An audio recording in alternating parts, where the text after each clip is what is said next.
So the connection was amazing, right? The spark, insane. The chemistry, fire. But now the butterflies are gone. The efforts slowed down, right? And the little things are starting to feel off. Sound familiar? That's not a red flag you're experiencing. Nope, not at all. That's a test. It's a test to saying to you that you're now coming out of the honeymoon phase. It's ending. Why? Because the honeymoon phase was never meant to last in the first place. That's because the honeymoon phase was only ever intended to be the space to where you tell whether you like someone enough or not, whether you get giddy enough about them, whether there's enough polarity, whether you're attracted to them enough, whether there's enough chemistry to start to be that glue that can keep you guys together on top of all the other important things that helps you last. So how you handle what happens next from there determines whether it turns into real love or just another almost situation, another potential situation that just never materialized, never came into being what it was capable of and all those things, right? So in this video right now, I'm gonna break down for you the 3 biggest mistakes people tend to make after the honeymoon phase so that you can avoid making those same mistakes, so that if you have something that could be great, it can actually turn into that. See, everybody wants something real, something that lasts. Makes sense, right? But what they don't realize is a lot of relationships don't fail because they weren't meant to work. They fail because people never learn how to transition from excitement to intention. It's a really important part of the process. And if you don't pay good enough attention to catch yourself making these 3 mistakes before you do, then you'll keep repeating the same old short-term love story that just starts over and over again and never turns into anything. First mistake, mistaking comfort for compatibility. See, after the chase is over, people stop trying, oftentimes. And they start to mistaken comfort for connection. But just because it feels easy doesn't mean it's deep. Doesn't mean you're actually rooting into something deeper, right? It just means you're around someone that just feels harmonious to you in the sense that strokes the comfort zone you like to live in, but not necessarily connecting in a way that can go deeper, which is what you require to actually have something of substance that can be built on and last. See, the effort should be shifting at this point, not stopping, right? This is the time to build, not coast. And what happens is when someone comes across someone that they have natural chemistry with, and it feels good, and that chase is going on, and after they both kind of agree to choose each other in a way, right? And they're like, I'm kind of locking into you, you're locking into me because we enjoy each other so much and all the things. That's often when that effort can stop. And that's when people can feel like the representative disappeared, right? That was your representative I was dating, not really you, and all that stuff. No, someone was just giddy and running off excitement in the fumes and the dopamine, and that pulled the best qualities out of them.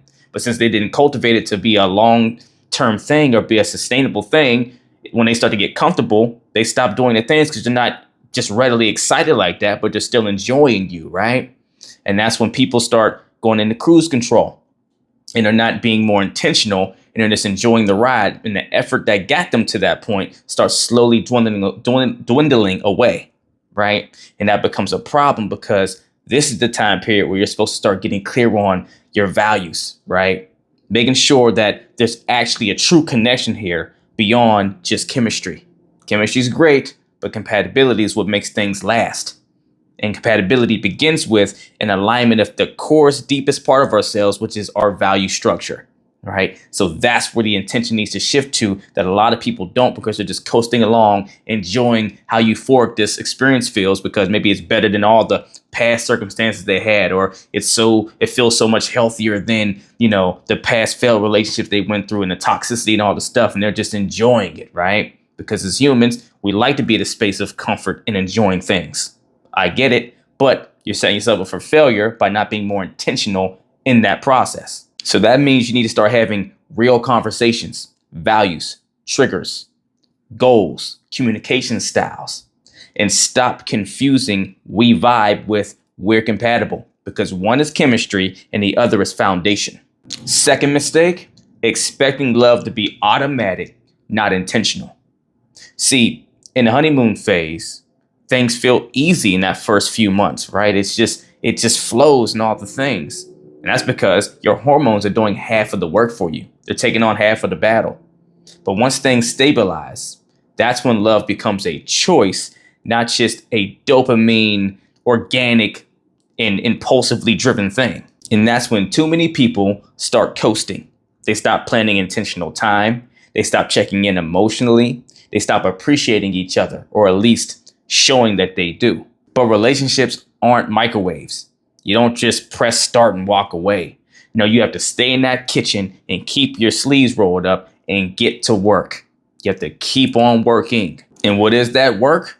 Well, that work is I need to be learning my partner's love language, right? Really wanting to understand it to the T and making sure I'm doing a good job at articulating, expressing, and teaching them how I need to be loved, right? This is crucial because when you're going off all the dopamine in the honeymoon phase, it's all great and amazing, and you're naturally doing a lot of stuff, and you should naturally be seeing that you share some of the same kind of love languages because that's where some of that chemistry kind of plays in there, right? But you need to have more intentional, direct articulation of what you need and what's required, because it's easy that after you get out of a state of being excited all the time and giddy for somebody, that if you weren't actually ever told the things verbally, so you've heard it and you got to put it in your mind and start bringing it into your subconscious as to what they need and what they like and what they want in order to feel loved by you, and you've done the same thing, then it's easy to stop doing things that maybe the other person needs, that they require, but they haven't verbalized to you, but you just happen to naturally be doing it because you're out of raw excitement.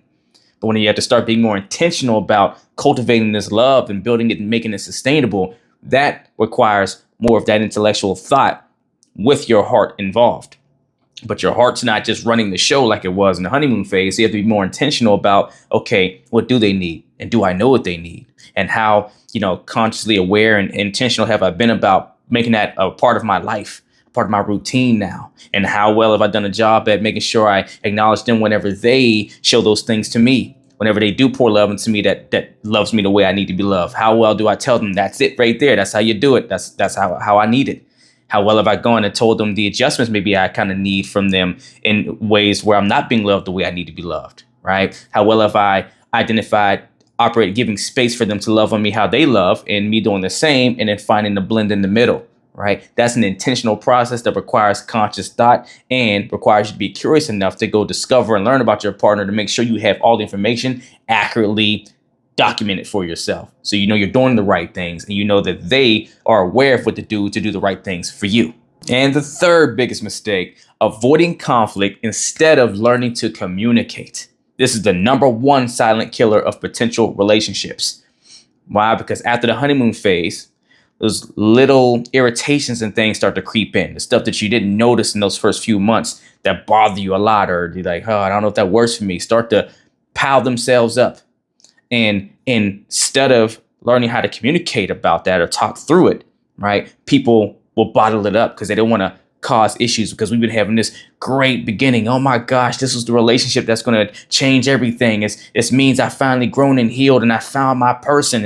And this means I'm not doing the toxic thing I went through before, and it's not like the past. So your mind wants you to not make it an issue.